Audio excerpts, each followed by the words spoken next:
नमस्कार मंडळी, माझं नाव तन्मय. शालिनीज किचन मध्ये तुमचं सहर्ष स्वागत आहे. आज आपण शिकणार आहोत की पावभाजी कशी बनवायची. तर पावभाजीसाठी लागणारे आम्ही साहित्य घेतलेले आहेत.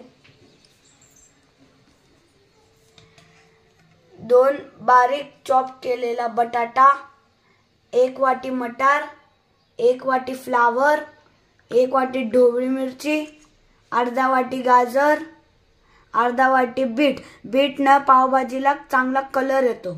आता आपण हे सगळे साहित्य चांगले धुवून घेणार आहोत आणि कुकर मध्ये शिजायला टाकणार आहोत. तर अशा प्रकारे आपण सगळे भाज्या चांगले धुवून घेतलेल्या आहेत आणि आता आपण त्याला कुकर मध्ये टाकून चांगले शिजून घेणार आहोत. आता आपण त्याचे पाणी टाकून कुकर गॅसवर ठेवून चांगले त्याला शिजून घ्यायचे भाज्या.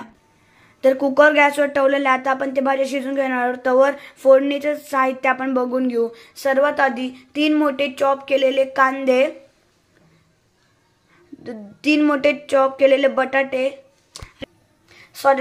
3 मोठे चॉप केलेले टमाटे, कोथिंबीर, आलं लसूण पेस्ट, पावभाजी मसाला, बेडगी मिरची पावडर, लाल मिर्च पावडर, चवीनुसार मीठ आणि 2 पळी तेल.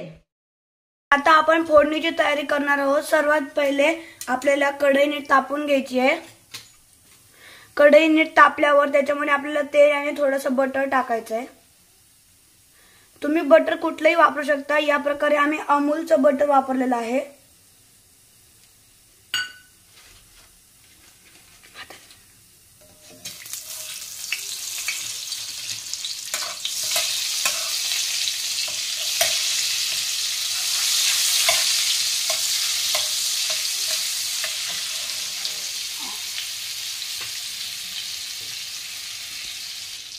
त्यानंतर आपल्याला त्याच्यामध्ये आलं लसूणची पेस्ट टाकायची आहे.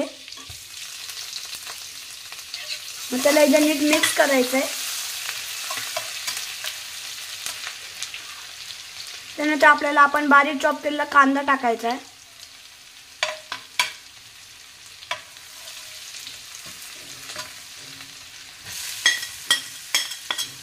एकदा नीट मिक्स करायचं आहे.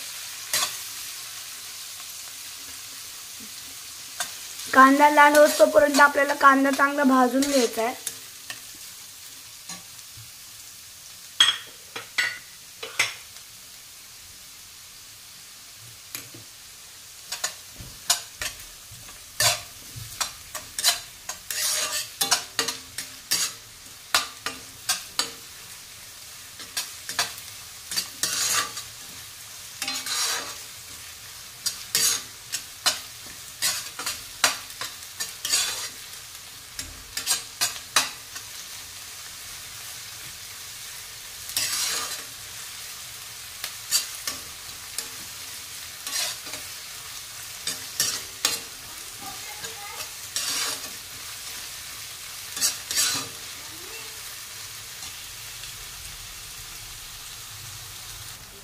कांदा चांगला लालसर झालेला आहे. आता आपल्याला त्याच्यामध्ये टोमॅटो टाकून नीट मिक्स करून घ्यायचं आहे.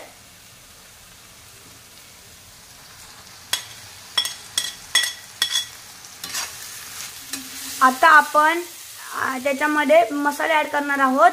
तर पहिले पावभाजी मसाला,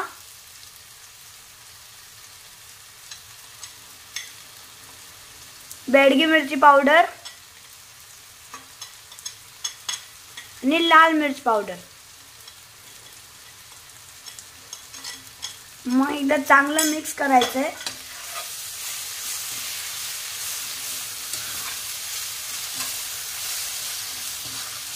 आता आपला मसाला चांगला भाजलेला आहे. त्याला तेल सुटायला लागले.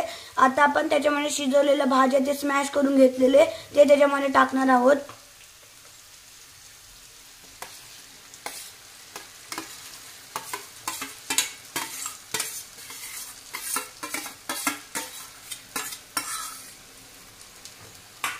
चांगला मिक्स करून घ्यायचं आहे.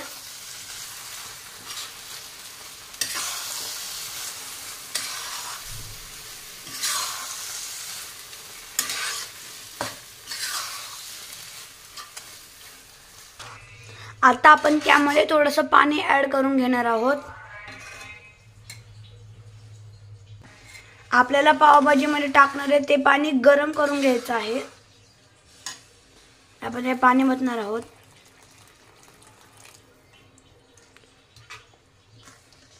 तुम्हाला अंदाजाने पाणी ओतून घ्यायचं आणि नीट मिक्स करायचं एकदा.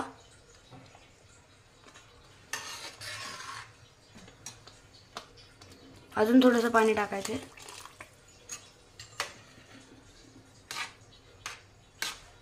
आता पावभाजीमध्ये चवीनुसार मीठ ऍड करून घ्या.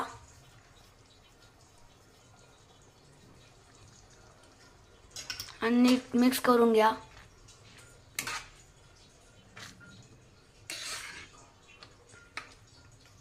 आता तुमच्या आवडीनुसार कोथिंबीर ऍड करा.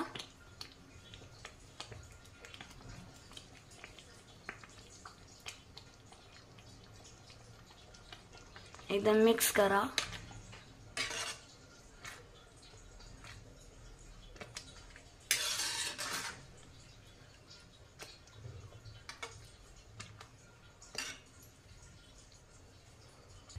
आता आपल्याला चांगली उकळी फुटोस्तोवर वाट बघायची आहे. भाजीला चांगली उकळी फुटलेली आहे. तर अशा प्रकारे आपली पावभाजीची भाजी तयार आहे.